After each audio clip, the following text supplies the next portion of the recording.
More and more evidence is emerging that the Trump administration is completely unprepared for an extended war with Iran, and they pursued this war even though all of the intelligence agencies, like in the article behind me, were telling them they had no chance to actually oust the Iranian regime.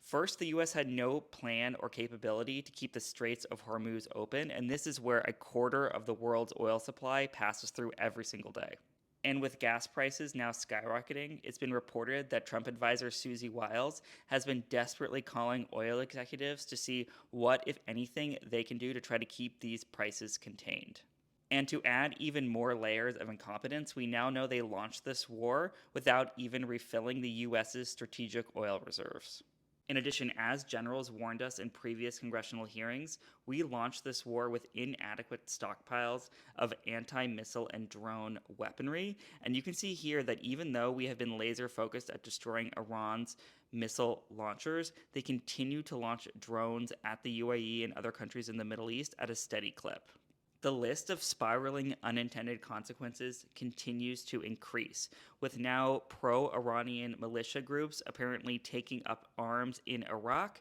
and Trump threatening to use pro Kurdish militias to invade Iran. And now, with the US and Israel starting to go after Iranian oil production infrastructure, it's even more likely that Iran will step up its retaliatory campaign against Gulf state oil infrastructure across the Middle East, which means we could be in a serious energy crisis very, very soon.